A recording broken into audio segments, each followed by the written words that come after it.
everybody. Thank you so much for joining me. Deborah Lynn here. I'm going to have a ton of fun here, you guys. Are you ready to learn a bunch of stuff? If you are, stick around, follow through to the whole video because this one is loaded. I am going to be using salt. I'm going to be using crackle medium. I'm going to be using microbeads. I'm going to be using pigment powder. I'm going to be using iridescent watercolor, regular watercolor. Dr. Peach Martin's going to come into place. I've got everything. I've got so much. And then to top it off, I'm going to seal this thing with Dorland's wax. So you don't want to miss this one. You're going to want to, I sped this video up just ever so slightly because otherwise it was just going to be really long. So, and I didn't want to torture you too much, but I also wanted to make sure that you guys get all this. There's so much that's happening in this painting. It's so much information, so please don't run away. Right now, I'm going to start this process. Now I've come to my work table here and I have no idea what I'm going to do. I even have the paper in a vertical position because I'm thinking maybe I'll do flowers. But then I see some dried indigo blue on my palette to the right. You can't really see it. And it's so beautiful. And my eye catches that. And I'm like, oh, I need to use that. That is so, so pretty. And so that's what triggers this whole process. My paper then switches here in just a moment to landscape because my mind is saying, okay, I'm going to do an intuitive piece here and it's going to be landscape. And I'm also going to be using so I'm going to be using indigo. And then I'm going to be using a green by Daniel Smith. And that is undersea green. So between the indigo being really dark and moody and the undersea green is kind of a dark and moody green.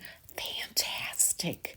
They are fantastic together, and use whatever indigo you have. I have the one by Master's Touch that I swear by. Oh, I just used Brusho Resist crayons here. They're just clear crayons. I didn't press very hard, so I didn't get much texture from it.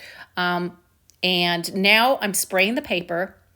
And I'm actually put my hand in the water and I'm just going to drop some water and I'm going to move it around. But here's the thing. Don't cover all of your paper. Don't make the whole thing wet. You want areas that are dry and areas that are white or wet. Okay. And then you're going to get your palette knife and you're going to load it up with your green and your indigo.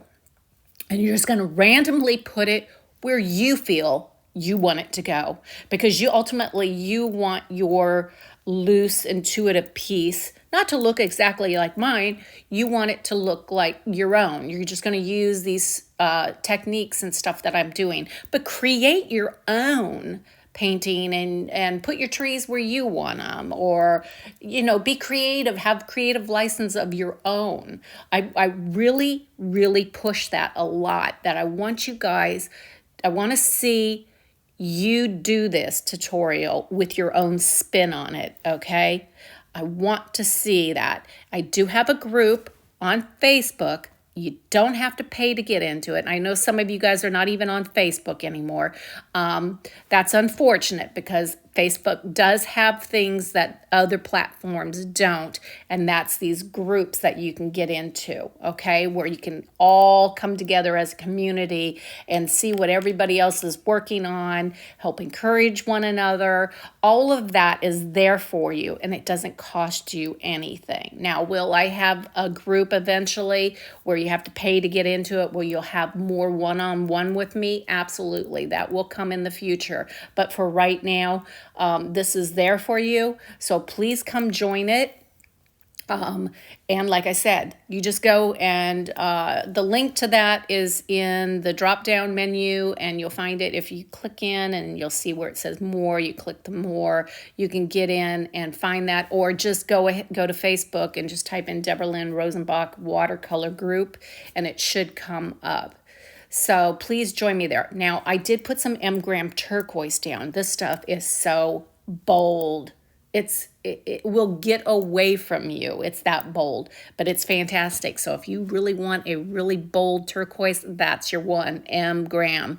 Fantastic paint. But I have to get my 1-ply toilet tissue out and blot it. Now, don't do what I'm doing right there. I'm kind of just playing. Well, you can do that. And I'm just putting some pigment down in the foreground by pressing that pigment that's on that paper onto pressing that pigment that's on the tissue onto the paper. And I didn't really like it, so I kind of misted it with my spray bottle, and I'm working with it. So same thing with you. As you're working and you don't like things, you can back it off with water. You can back it off with this 1-ply tissue. Now, I always talk about this. If you're new here, this will be new to what I'm talking about. But if you've been to my channel before, you're going to hear it. You've heard it before, and you're going to hear it again. Get the 1-ply that doesn't have a print, like a quilted print on it, because like the paper that's right above, that's just rolls of paper towel there, and it's got a big print on it. If I was to press that into that wet pigment, it would leave that round circle imprint. And I don't want that to happen. Just pushing the paper that doesn't have a print down onto the wet pigment is going to transfer that. So lots of times I'll throw that paper down kind of sloppily. It's not like I leave it kind of gives different variations of high and low values when you pull it off. So it works perfectly for when you work flat on the table, because if you're working on an easel, you're going to be dealing with the water running down your paper. Where I like to work flat, where I work with water accumulating and going into puddles. So you have to know how to work with the water in those two instances. So right now I'm just, I created some brown here. I don't even really know which brown I'm using, you guys. Just use what you have. I just took the indigo and I took the green that I'm using and put a little bit in the brown so that there was color harmony in it. Okay, so everything's kind of working together. There's not any kind of intrusive color. Everything's very kind of monochromatic in this painting. This painting gets really frosty. I did not set out to say I'm going to do a winter scene, and I wouldn't even call it a winter scene. I would call it kind of a frosty landscape. And maybe it's the first frost of the season or something. I don't know. You'll have to let me know what you see here. But it has a very frosty feel to it because I use a lot of table salt in this piece. So I say a lot, sorry. So I'm putting some of that brown down into the foreground, and I'm being fast about it by putting it down, and that's fine because there's water there and it's going to disperse, and there's also areas that are dry. Now this is just a cut up credit card, and I'm just going in and I'm just kind of moving the paint around and kind of etching a little bit, just putting some mark making down. If you were to drive by a wooded area and it's not manicured in any way, it's just wild, you're going to see twigs and branches that have fallen down, or You'll see big trees and you'll see skinny trees and you'll see all kinds of stuff. That's what I'm kind of building. I'm just kind of building kind of a mess of foreground, which will have then like pops of little flowers kind of intermingled into it. So that's what's kind of in my creative mind. That's what I'm thinking. Trees in the background, kind of meadowy flowers in the front. And the sky. Now I'm doing a very kind of gray sky because it's kind of a cool painting. And again, this comes off very icy feeling. This is just the indigo. I used a very, very watered down indigo to get that gray feeling. And then on the left, I'm building it up with just a little bit more gray there. And then I throw in a heavier consistency of the indigo. But then it's a little bit too dark, so I go in with the tissue and I kind of blot that up just ever so lightly. There I go. I'm blotting it and just picking some of that up.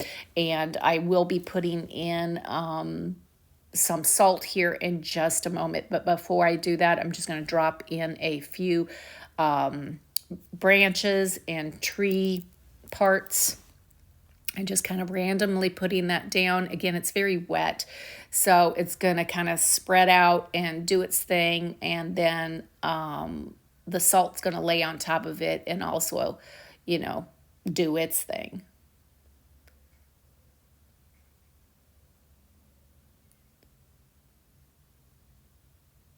So what am I doing? I think I'm running to my supply closet and grabbing that salt.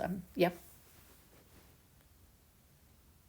Just pouring a little bit of it out onto my hand and then sprinkling it around where it's wet.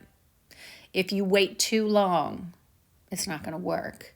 If you dump it into a puddle, it's not going to work. So you have to catch it at just the right time.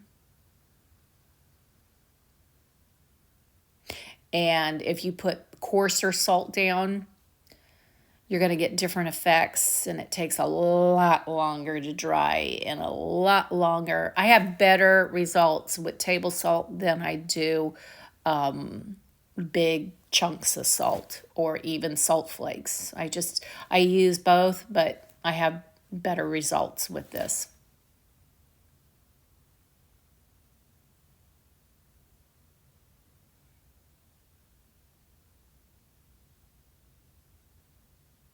Again, just building some trees in there.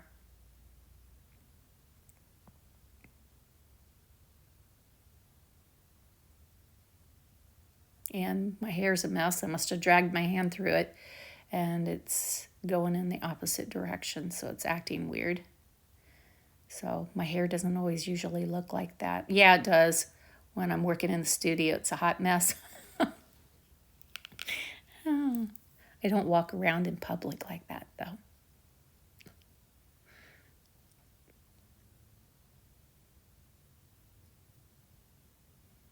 Okay, this is the iridescent paint that's going down right now. And I put some along the horizon line also. And I guess I missed telling you that, but I did put a little bit of that iridescent blue.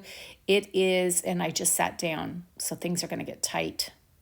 And watch what happens as I sit down and I start fiddling and it gets away. But I'm putting in that iridescent blue, and that is by American Journey. Right there, I'm creating some more green in that area. I'm just trying to build up some color in that section.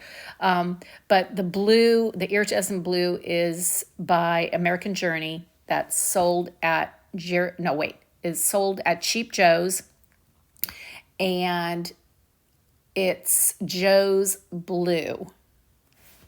Really pretty, but it is bright and it is shiny and it's very pretty.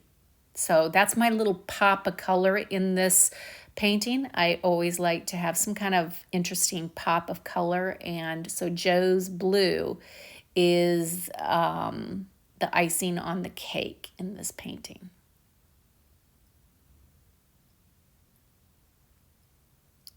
And if you do not know about Cheap Joe's, please go to their website. Of course, they have tons of supplies that you can buy. But you know what else they have? They have these 2-minute videos that are so full.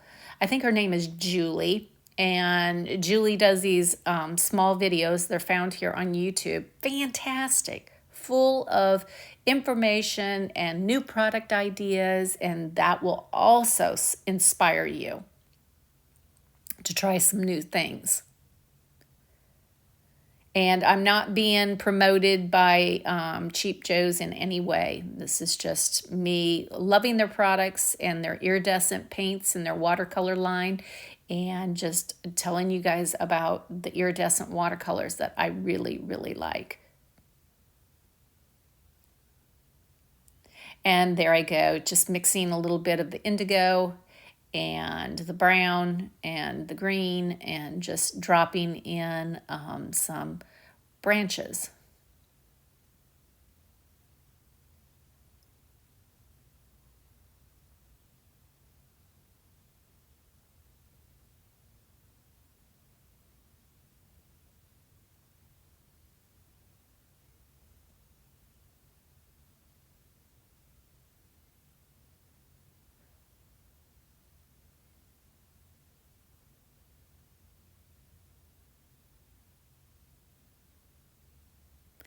And I'm kind of just drawing right through all those salt. There's a lot of salt laying there, and I'm not worried about that.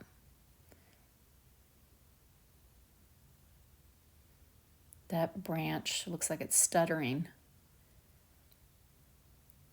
It gets a little weird. I think I end up playing with it here, and I have to go in and correct all this. It's a hot mess. You can see I'm getting frustrated with it there. I'm doing my frustrated marks. I don't like what I'm seeing.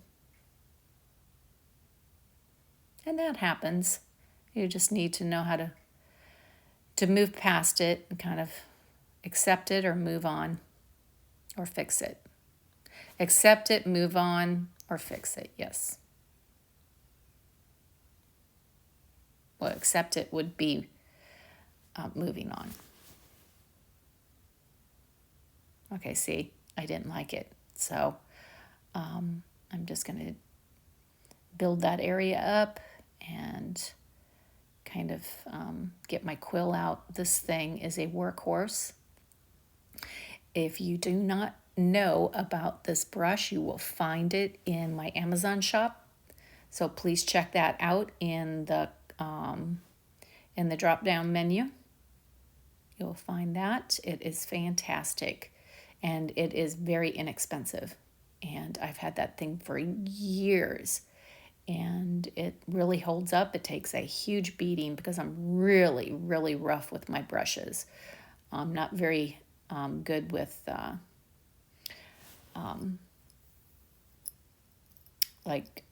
squirrel or anything like that. I kind of beat them up. I got to be careful. My sable ones, I kind of beat them up. I'm too rough. So synthetic is probably the ideal brush for me because I'm just rough. And there I'm dropping in some Joe's blue and just creating some little flower heads, not being methodical about it or anything like that. I'm just trying to get some pigment in there. And there's some twigs. Now, this is where I start getting tight. I'm like laser focused into an area, and we all do it, and I'm doing it right now. And I'm putting too much information in, and I don't like how it looks. There I'm trying to loosen up a little bit, and I'm getting the palette knife, and I'm going to really loosen it up. I'm trying to switch my brain from wanting to get tight to keeping it loose. So that palette knife kind of just stopped me in my tracks. But I will tighten up again in this painting. You guys will see it come into play where I'm just those little flowers are just wanting me to play in them, and but I gotta keep it in mind that I gotta keep it loose though too. Now this is the pigment powder. This is sold in the United States at a craft store called Michael's. It's kind of like a mica kind of pigment powder. It's not anything like Brusho. So if you think you can just use Brusho, you're mistaken. Brusho and water will explode. This doesn't. This just sits on the surface and it doesn't explode. So this powder is just placed down into some areas. Now there is a little bit with the water and the binder within the pigment that's already on my paper. It will adhere, some of it will adhere to the paper and kind of fuse together, but I'm going to have to drop in just a little bit of matte medium. I use Liquitex. There's all kinds of matte mediums that you can even use a little bit of Mod Podge, a matte. If you have that, use what you have, but that will come into play here in just a little bit. Right now, this is crackle medium. Okay, it's opaque white. So wherever I put this, that white is not going to dry clear. It's going to stay opaque white. So I'm not going to use a lot, but what's going to happen is because I have all that color down and then I put the white on top of the color, when it starts to crack, you're going to see all those colors coming through the cracks. So, and it creates a unique texture for somebody to look at. It also brings just a little bit of light back into the painting.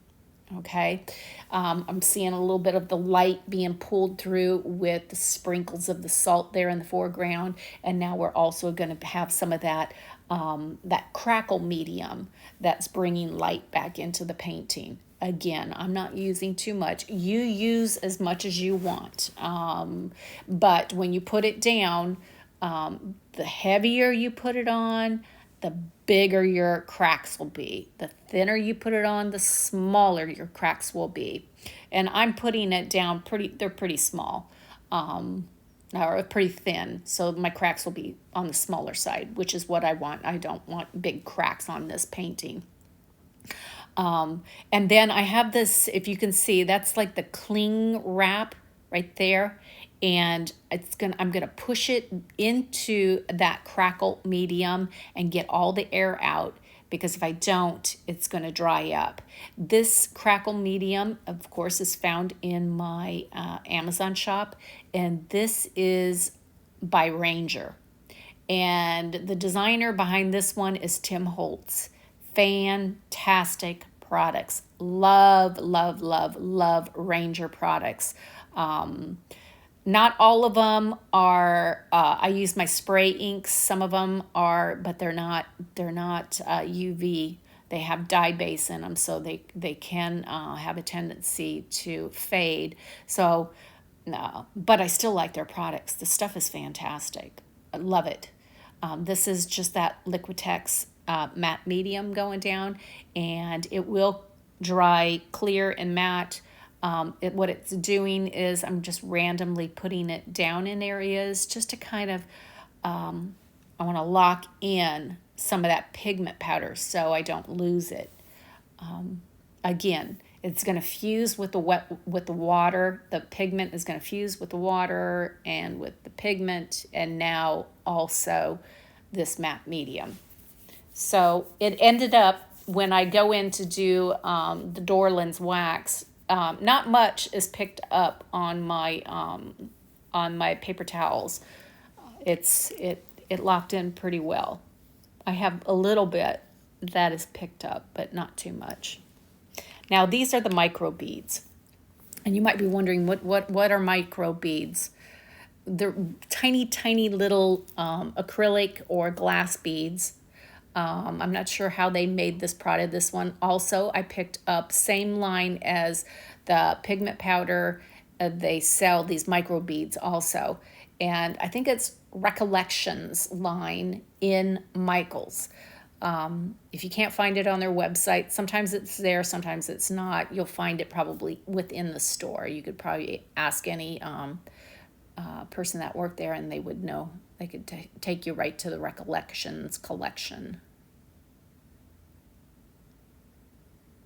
And I'm trying to think, it's kind of more in the crafting section. It's not in the art section. So when you're trying to find it, look for the crafting section, kind of where you work with, you might find that they have the inks, the alcohol inks in that area. That's where I found it. And pretty much every Michaels is kind of laid out about the same. Again, that matte medium went down, so now I am sprinkling some of those micro beads onto that. So it kind of gives the look like there's like little flowers and stuff there in the foreground. It's just something interesting and fun to do. And it's just two colors that I've used, a green and a turquoise in the micro beads. And I'd done a couple other paintings, and the leftover beads that didn't adhere to the painting, I was able to consolidate them all and put them in a little glass jar. So that little glass jar is actually a Dr. P.H. Martin bleed proof white jar, that when I'm done with that product, I don't throw those little jars away, because I find them to be very helpful and useful in the studio. So heads up on your little bottles of Dr. P.H. Martin. The sticker around it comes off real easily, and they clean up 1, 2, 3. They're clean and awesome little jars. They'd even be great for like your sewing box and putting stuff, your sewing stuff in using those little jars. I'm all about thinking about creative ways of using different things also, and instead of throwing those away, let's put them to good use. And you know me, I love my Dr. P.H. Martin bleed proof white, so I can easily collect quite a few of those. More pigment powder going down. I'm just assessing and looking at where areas would probably benefit from a little bit more of this iridescent pigment. It's really pretty in person. It's one thing to see it on paper. It's another to see all of this in person. It's really an interesting piece. And I do have another tutorial that I have to create. I have it in my head. Okay, this one's not really intuitive. That one will be more of me thinking about doing something different. And I'm going to make a concertina folded piece that you can unfold it, and you'll have this really long landscape painting. So that's going to be coming up here real soon. I just have to... and it's probably going to be in these colors, because the outside that I'm using for the concertina fold out is going to be like a dark navy kind of blue. So this, I think, might work with the indigo. So I might go down this road with these kind of same colors with that project. So that's coming up real soon. So you'll want to come back to the channel. Please subscribe. And hit that bell notification. If you hit that bell notification, that will let you know when I post that specific video. And I try to at least get 1 or 2 videos out a month for you. I know there's a lot going on in my world right now. I have my daughter moving. My son's got stuff going on. I've got a big shipment coming to my house. I've got a container of stuff coming that I have to unpack and put away. And so I have a lot going on, and then we got the holidays all around us. So a lot going on, but I'm hoping that 2023 is packed full of fun. And I don't want you guys to miss any of that. So please hit that bell notification. and leave me a comment. Let me know what you think of this painting. And that all helps me in the YouTube community.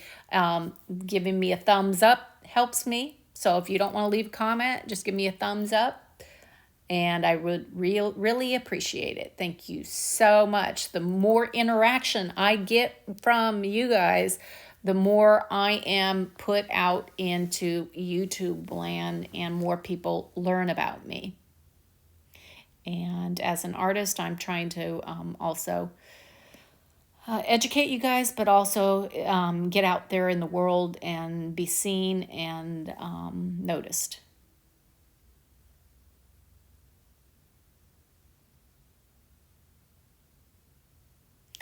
Now, I'm doing what I shouldn't be doing, and that's getting too busy and playing around too much, and it's just going to get tight on me, and it starts getting tight, and I don't like what I'm seeing, and I'm just tinkering around, and just keep adding more and more and more, and it's like, Deb, stop it.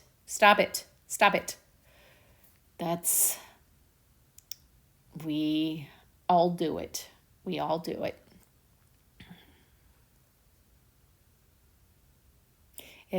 having so much fun with what we're doing that we just start tightening up. And there, I'm just going to loosen it up a little bit, because I know I'm tightening up and I'm not liking what I'm seeing. And I just wanted to add a little bit of green and depth into those flower areas. But sometimes you can go just too far. Matte medium. I'm seeing that something needs a little bit more matte medium. My eyes are catching something.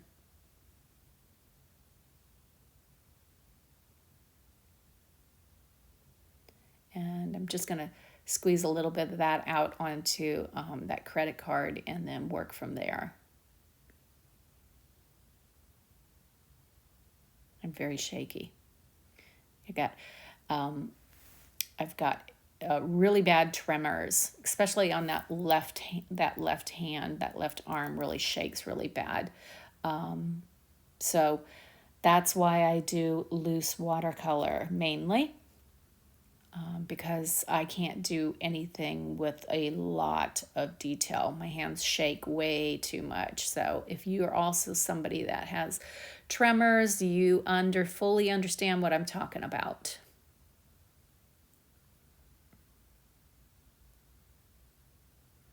And that's fully medicated too. If I didn't have my medication in me, oh my goodness. Talk about that. Then I look like I've got something seriously wrong. Well, I do kind of have something wrong, but it could be a lot worse. And I'm just fortunate that it's not, and that it can be controlled with medication.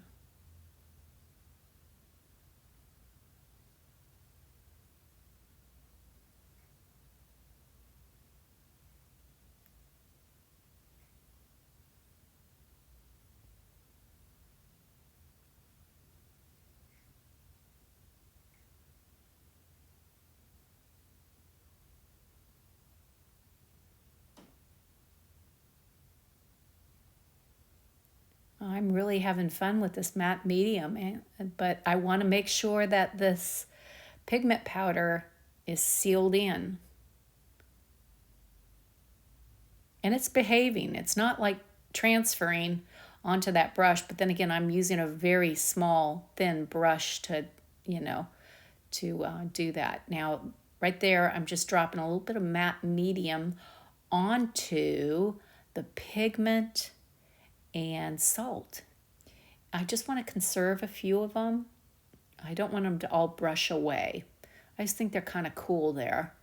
So I'm just going to lock them in. Now, I'm finding that this right-hand side, I need to finish out this section here and get just a little bit more pigment powder right there. It kind of stopped and it didn't finish out. I just need to finish it out there. So just a little bit more, you guys, and then we'll be moving on here. I know this is getting boring, just watching me work with the pigment powder.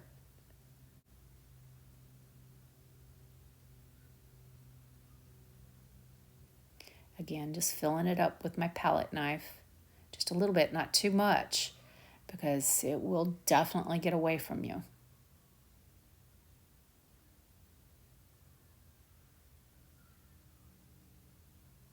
I guess you probably could go in with like, take your, oh, what do you want to say? Your splatter brush and dip it in there and then sprinkle it on that way. You probably could do it that way also. I've not tried that. Again, we're putting more matte medium down.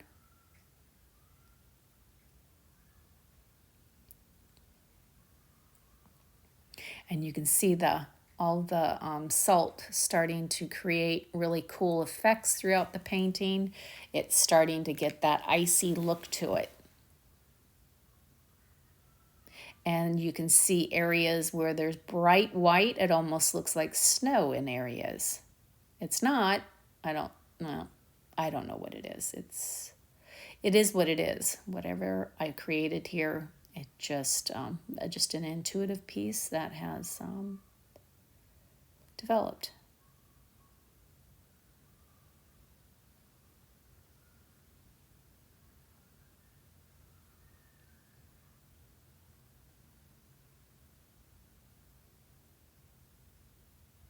And up there on the top left, you can see there's a little dish. It says Deborah Lynn Watercolor. So that's my daughter made that for me. Isn't that sweet? She actually went to art school and she did a thing in pottery. And she finished out everything at Newpolt's. So she is a full-fledged artist. This is bleed proof white going down. This is a white watercolor. It is a correction material. If you're new here, I use this a lot and I do really cool things with it to create neat effects. You'll have to tune into some other tutorials to see how I use this product. But here I'm just shaking just a little bit, just in that area. I'm not going to shake it all over the painting. I'm just going to shake it into that area and kind of let it disperse and do its thing. You do not want to really disturb this once it's down, because if you start moving it around with your other pigments, you're going to have mud. Just like if you use white gouache or if you use another white watercolor, they're very opaque. So they have a tendency to get things muddy. Now I'm just going in with my splatter brush and just going to splatter just a little bit of white in just to bring some light back into the painting. And that brush is also found in my Amazon shop. It is a fantastic tool, definitely. If you get the brush and get the, I suggest the brushes, without a doubt. Those are all the little calligraphy, small brushes, ideal. Those quills are fantastic. I use the size 120 in the quill. That's my go-to size, but I work on a half sheet of paper all the time usually. Sometimes I'll go bigger and sometimes I go smaller, but for the most part I'm at a half sheet all the time. It's my comfort is the half sheet. It allows me to move more freely. I like to stand when I paint because the minute I sit when I paint, I get tight. So standing and having a larger sheet of paper allows me to expressively move my arm around and really get loose. So here I do this. I'm trying to knock off some beads, but that bleed proof kind of drizzled down there a little bit, and I just have to go in and just back it off. So that's what you see me doing, is just cleaning up my little oops moment. Again, I was just trying to just knock off some of those edges, or knock off some of those beads and stuff that was kind of loose and not glued down. And I do create quite a mess in the studio. I'm not going to be one of the artists that has, and I'm jealous. They have such nice clean areas and mine's always a hot mess. Okay, so now I let this painting dry and I knocked off all the beads and loosened everything up that needed to loosen up and got it off the sheet. So this is the painting. This is the Dorland's wax. You just put some on your hand and it's like lotion. So you're just going to cover the whole sheet. Now, the areas that have the beads and the micro powder, I'm kind of careful over those areas because I don't want things to smear. And they don't, because I put enough matte medium down to stop it from smearing. Now, can the watercolor itself kind of smear a little bit? Yes. Just be careful what you're doing. And you'll have a paper towel here in a minute to buff all of this. So right now, you're just basically putting the wax down like you would if you were putting lotion on your arms or legs. You just, wherever it's dry, you just rub that wax. So my hand is kind of directing me of where I need to add some. And you don't want to put it on too thick. I put a nice thin kind of coat. And if you're going to adhere this to like a cradle board or to a canvas or something like that, then you might want to do 2 or 3 coats. But right now I'm just showing you 1 coat for right now, and I'll do a buff here in just a moment.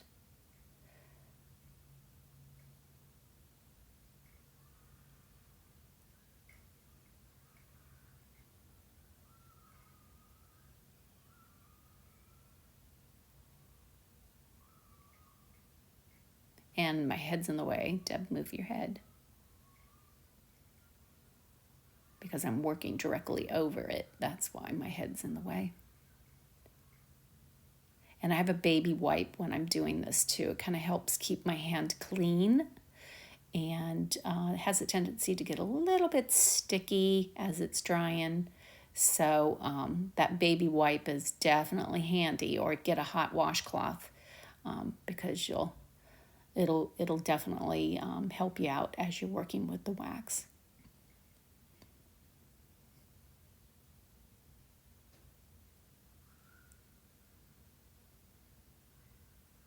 And the other thing that when you put this wax down, it brightens up the pigment again. So it just gives it just a little bit of depth. Kind of like when it's wet,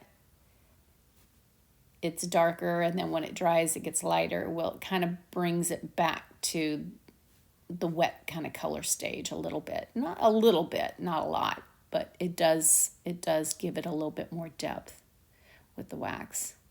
Now here's the buffing process. I'm just using regular paper towel. You could use a lint-free cloth, like an old t-shirt that's white, and buff. A little pigment comes up, not too much. You'll see my paper towel as I'm working in sections here. That some of the pigment does there. See, I'm picking up a little bit of pigment there, not too much.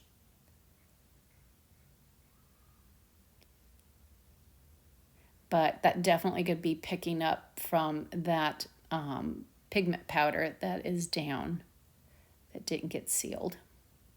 But that's it, you guys. I hope you've enjoyed this tutorial. It was packed with all kinds of fun things.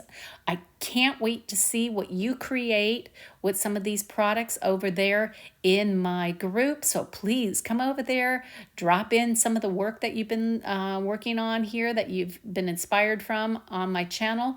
And I'd love to see it. In the meantime, you guys, there's just a little up close, not very well, but that was an up close of what I'm working on, or what I've created here.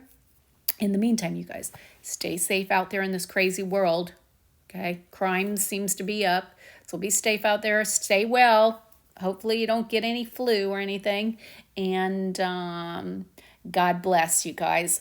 I hope God blesses you here as we move into 2023, and He blesses you mightily with your art. Bye for now.